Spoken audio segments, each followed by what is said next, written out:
What's happening, financial coaches? Peter here. Hey, I want to talk to you today about when to give up financial coaching. It's probably not a super motivating topic, but it's something that comes up a lot. And unfortunately, the reason I made this channel was to help, at least for me, was to help in my mind people that wanted to start this because there is such a high rate of failure.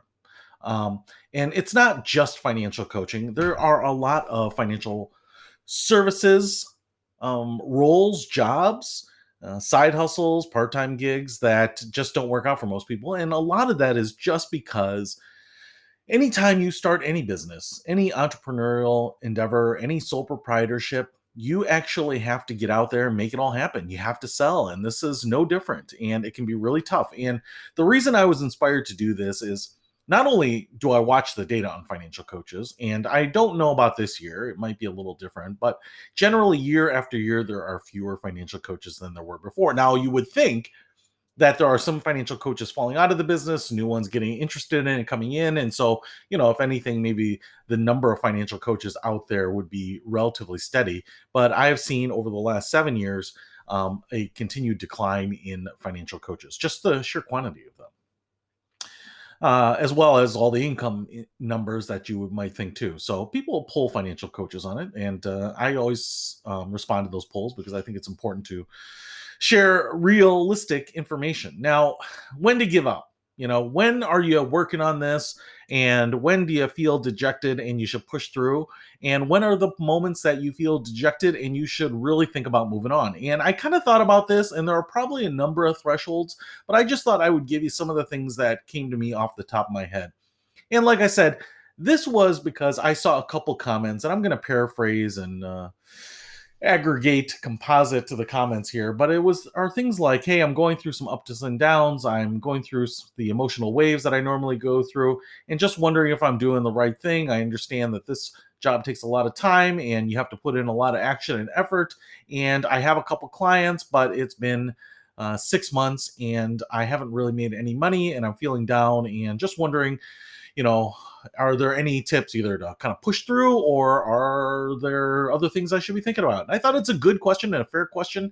And it's one of those that kind of gets buried and is hard to ask because a lot of times you're in financial coaching groups and everyone's talking about, hey, I cleaned up my office and I'm so motivated and life is fantastic. And there are all sorts of things that you don't see behind the scenes. And I'll talk about those too in a different video about, this being a job, even when you have a spouse that works, that's a big factor. And a lot of people look at that and say, hey, this person's living the life. But what they don't realize is they're not living on their financial coaching income. All right. So I read things like that and I've thought about it. And, usually what I want to do is connect with that person individually just to kind of see what their situation is, what their needs are, because I think that can be really important as well. Now, the temptation with this business is that it is almost zero overhead and zero cost to start up. There are very few barriers to entry to get into this business. And one of those is, you know, a reason that I lament, and that there is no regulation around it. There's no licensing requirement, certification requirement. There's no training requirement, and that's okay. Some people with no certifications and training have been very successful at it. And, people like, hey, Dave Ramsey, I don't know, he may have certified himself through his master financial coaching class and whatnot, but obviously he has done a lot of good for a lot of people. And there are others, right? And this is not something, if you look at any of the life coaching motivational speakers out there, a lot of them didn't focus on finance. They focus on relationships and things like that. But a lot of them have a financial component because that's so important to our overall well-being. And most of those didn't go to school for finance or economics or, um, you know, um, counting or any of the financial disciplines, right? So that's not totally abnormal. But the reality is, it means that a lot of people can just jump into this at a whim, be inspired in the morning and call themselves a financial coach in the afternoon. And most people who are really interested in doing a great job at this obviously go out and try to find some training, and I would say most people actually wait too long to try to get their first clients. But that no cost aspect to this thing, the no license, no certification, no training required to get in on it, is very tempting for a lot of people. So how do we not get so far out? How do we not get to some point in the future when we scratch our head or rub our forehead or face palm and say, oh, did I do the right thing? Should I have not done this? Should I have changed something? Should I have given up? And one of the things that I would tell you, and this is not just financial coaching, but I think it's really important in this space to do, is the very first thing is to set some objective minimum benchmarks for yourself. And I've done this with financial advisors, and it's funny because I tell you what, if more people did this at the beginning and more people were honest with themselves, I think they would save themselves a world of hurt, years of hurt, to be honest, tens of thousands, hundreds of thousands of dollars in costs and expenses, right? And what I mean here, and I'll kind of walk you through a very specific example, is that you have to be honest with yourself. And what I do with new coaches is really make a dedicated portion of our initial onboarding to write down some very minimum thresholds. And I mean so minimum that they are almost disregarded as kind of stupid. And the point and the reason I do that is because I think when you look back at this, or whether it's anything else, I've had people join networking groups and I say, what do you want to get out of it? And they're like, well, it's more marketing, it's more PR, whatever, right? Just set a minimum requirement for it. And I think you'll be surprised how many things you're out there doing, spending a lot of time, spending some money on that aren't producing you anything measurable, and oftentimes immeasurable too. So, for example, and why I think these should be softballs is set a minimum number of clients that you want to have, set a minimum number of sessions that you want to run, and set a minimum amount of income that you want to generate, and then put some time horizons on it. And I'll tell you what, let's say, and I want to be generous with you, and this is a very fair minimum threshold that I would put with people. I'd say, listen, we've gotten familiar with what financial coaching is and what you need,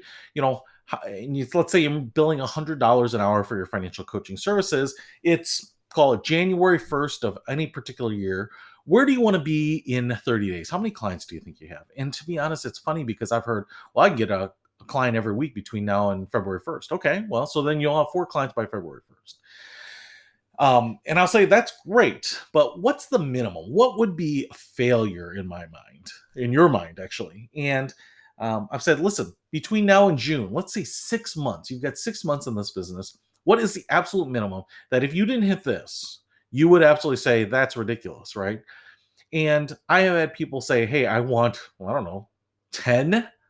I've had people say 1. And, I actually say if you put 1 as your 6-month goal and $100 of income, so 1 client, 1 session in 6 months, I bet most people won't hit it. That's the reality of financial coaching. And what ends up happening is you get to that 7th month and I'll ask, did you bring in that client and did you build that income? Well, no, I didn't bill them because, they were still a beta client and, I really wanted to work on my materials and blah, blah, blah. And some people I'll say, did you get that client in 6 months? And they're like, no, I didn't take any clients because I was so focused on, getting the website up and I had to do that and I had to set up my LLC. So, blah, blah. If I were to ask you, right, over 6 months, is it realistic for someone to get a client? Don't you think you'd be like, yeah, in 6 months? I would say in 6 weeks, maybe in a month. Some people might say I could probably get one by the end of the week, right? And so this is the point of that exercise, is to set the bar so low that if you fail it for yourself, you have to admit it. Because once we get there, if we don't write this down and say that is so low, I'm going to blow that out of the water. Once you do get there and you look at it, you justify it with all these other things, working in the business instead of on the business, right? You say, hey, I was doing some training and, I was building a bunch of content and I was doing presentations and man, I had so many presentations. There's a story about a sales manager talking to a couple salespeople and he asks the first salesperson, did you sell anything this week? And he says, I had some awesome conversations. I actually have a couple of companies that are looking to buy from us. They're really big. We're kind of early on in that conversation, but there's a huge amount of potential. These could be really, really big deals. And so I've got some follow-up stuff that I need to do with them. And the second salesman says, yep, I didn't sell anything either. right? Because a lot of times we look at activity as something meaningful. Now, obviously, to get results, we have to do certain things. But ultimately, what we are trying to do is get the result, right? To get the sale, to bring in some income, to add value to people, to change lives, right? Those are the things that are important. All that stuff that we do up to it is a prerequisite, maybe, right? Maybe not. Maybe you don't have to do it. And it's probably some investment that we have to make. But ultimately, if we're not transacting, if we're not crossing that threshold from preparation into action, then what are we really doing? We're spinning our wheels. We're giving ourselves busy work. It's just like going out into your backyard and digging a hole all day and then filling it in the next day. That's a lot of work. That's 2 days of really, really heavy work for a net gain of nothing. And despite the fact that I won't argue with you that you put in a lot of time and effort, it doesn't necessarily give anyone any value. It doesn't necessarily do anything, right? Being busy, being active, spending a lot of time, putting your blood, sweat, and tears, heartache into things, being stressed out, all that stuff doesn't really matter if there's never going to be a business on it, right? So if that's what your goal is, to work with people, to help them in their lives, help them financially, and make money for yourself, then ultimately that's what I want to measure on, and none of the other stuff, right? You've got to figure out what the right way to get there for you is. And if you're getting there, if you're producing sales, making clients, building a business, building a book of business, right? I don't really care what the path is, assuming you're doing it ethically, right? I don't really care. And for salespeople that have worked for me, I don't really care what their hours are. I don't care if they work 2 days a week or 7 days a week, or if they start at 10 a.m. or they start at 6 a.m. If they're producing the results ultimately, right? Aren't we looking for that productivity and the output of it? Now, if you are putting in a lot and you're not getting the output, that's where I say, hey, look at your minimum benchmarks before you get going. Write down a few of these. And I would say write them down for a 6-month benchmark and a 9-month benchmark, right? Because I think those are two that you can't really argue with. 6 months is a long time and 9 months is a long time. And like I said, I have seen a lot of people say, I got a couple clients in 9 months. Would you, on day one, thinking about all the things that you need to do and your expectations about this business, and your needs financially, possibly be happy with getting a client in 6 months or 9 months? Think about that, right? And put those numbers down and hold yourself to it. Because if you say, hey, I want 6 clients in 6 months, 9 clients in 9 months, and I don't know if that's the right number, but I would think that you can do that and you should be able to do that. Then when you're getting to that 5th month and you don't have any clients and you're saying, wow, I need to get 6 clients within the next 4 weeks, you might have a bit of a reality check, a little bit of a wake up moment there, and decide, maybe this isn't right for me. Not a lot of disciplines require a 6-month run up or a 6-month window to the first sale. There are not a lot of sales rules that require that. Okay. So that's the first piece. And I can tell you, I'm going to go a little long in this video. But now you may have not have done that. And I would suggest going back and doing it again, right? Go ahead and do that. But when do you decide to move on? What are the flags that say, hey, I should rethink this? What are the warning signs that you say, hey, this might not be right for me? And so, I kind of thought of some things, and some of these are a little softer because I don't have the hard and fast rules for you. A little bit. I do have one threshold that I would measure this on. But when it dawns on you that you've already given up, then you should give up. And I'm not saying that there aren't moments when it gets tough and you say, I want to give up, but you should push on. I think we all have pretty good instincts on some of these things. But I would say, and what I've seen is that there are people who put up their website, do some writing, blog posts and videos, and they go on seminars and blah, blah, blah, and they do fewer of them and fewer of them. And they do things around the house. Maybe this is a side hustle and they're just doing their job. And when it dawns on them that they're not introducing themselves as a financial coach, when it dawns on them that because they get a spam email in their email box and they get it pushed to their iPhone and they look at it and they're like, oh, I totally forgot I had this email box set up. Yeah, you've already decided that you're quitting it. All right. The other thing is no clients or no money. That is a big one. If you're saying you're doing financial coaching, and you don't have any clients, you're not doing financial coaching.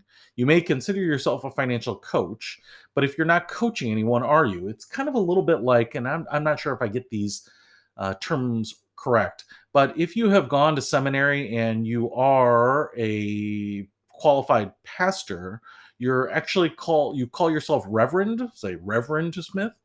And then if you actually are leading a church and you are a pastor of a church, you call yourself Pastor Smith.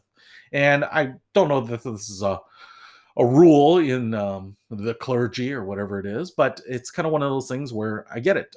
It's kind of like attorney and lawyer. And I think you can practice law and consider yourself a lawyer, but if you're licensed, you call yourself an attorney, and I wouldn't get too far down that, and definitely don't quote me on that, but I wouldn't call myself an attorney or a lawyer or anything like that myself. But the reverend pastor thing kind of stuck with me in that you are pastoring people. It's kind of like being a shepherd in the pastoral sense. And so that kind of makes sense to me. And so if you say you're a financial coach, but you aren't coaching anyone, are you really a coach? That's what my point is. And so if you have no clients and you have no income coming from this, that's not coaching. That is charity. That's content creation, right? And that's okay. But are you trying to create a charity? Was your goal to be a charity? And I don't think most people were, and they were intending to be a financial coach. So if you don't have any clients or you don't have any money, then I would say that's another good indication, especially if you have a little burn-in time on this, right? Next, I would say let's look at a running threshold. And this is probably not going to be in your favor early, but what I'm talking about now is a income level that does not outpace minimum wage.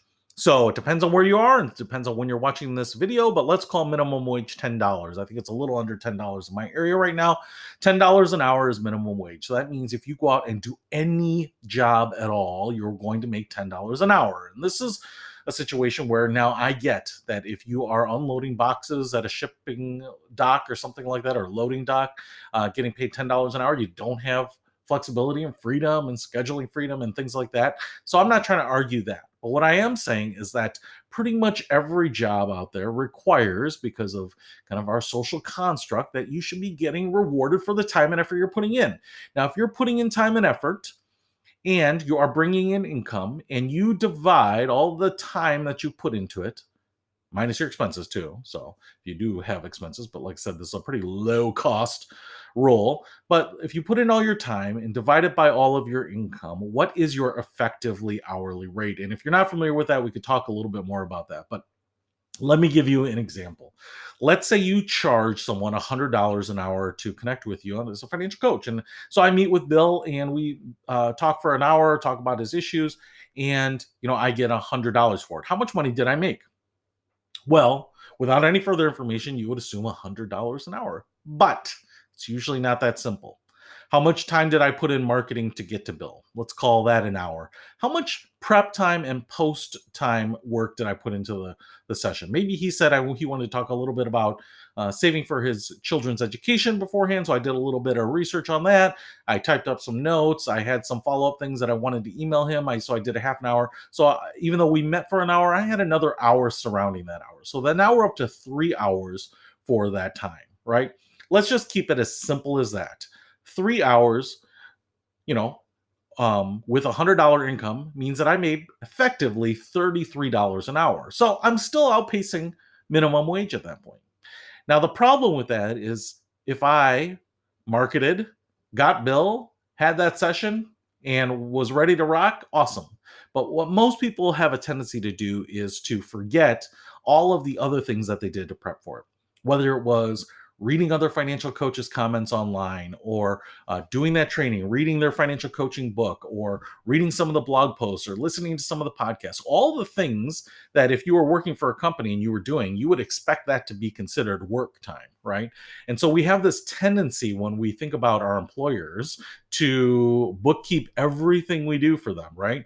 Well, I showed up early that day, or I stayed late a half an hour, or, I had to fly to that conference. So I didn't get home till 9 that day, right? So we have this tendency to be very good at accounting when it's someone else's job that we're doing, but we have a tendency to undercount, in my opinion, when it's for you.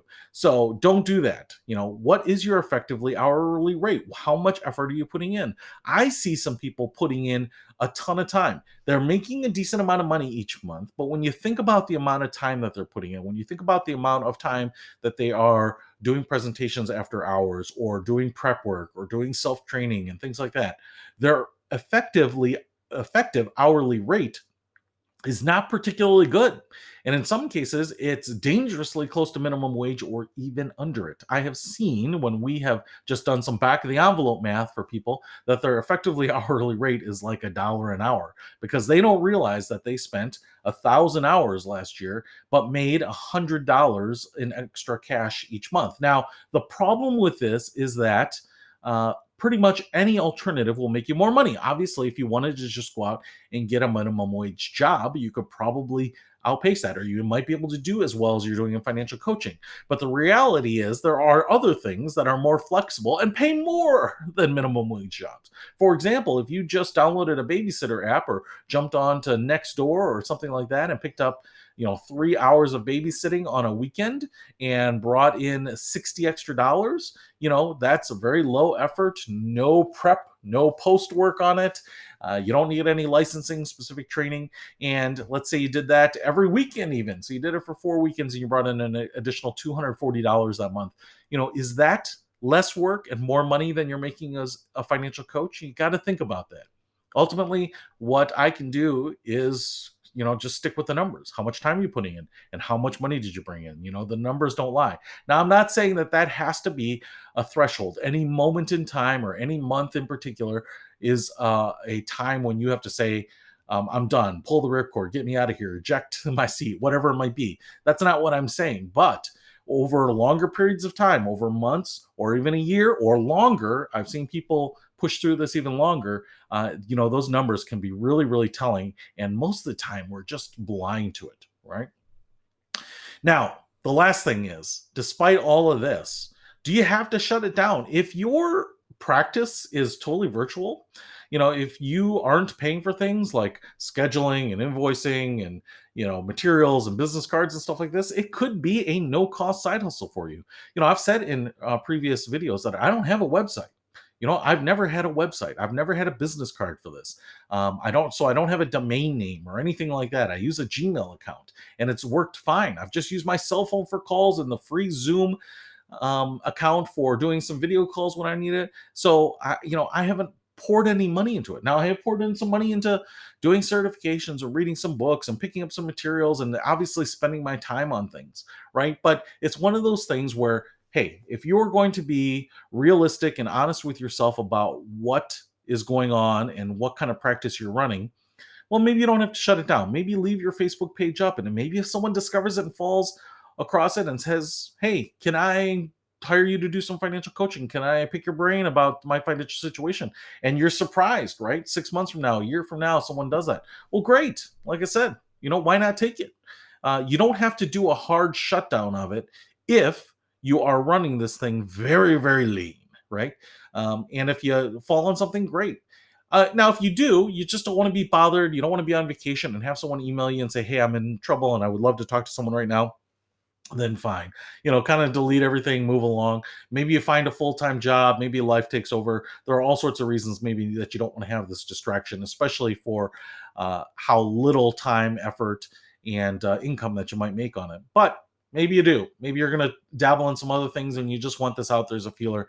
You can still do that too. But what I'm mostly saying here is, one, go ahead and give yourself some softball goals, some softball benchmarks where you say, listen, I know I'm going to hit these. So I know I'm going to be above them. So I have no fear about writing the fact that I want 5 clients in the next year or whatever your softball goal is. Because the reality is, if you're not meeting those, and you said that was such a low threshold, that was such a low bar for me to hurdle, and I didn't hurdle it, maybe this isn't for me. Maybe that's not for me.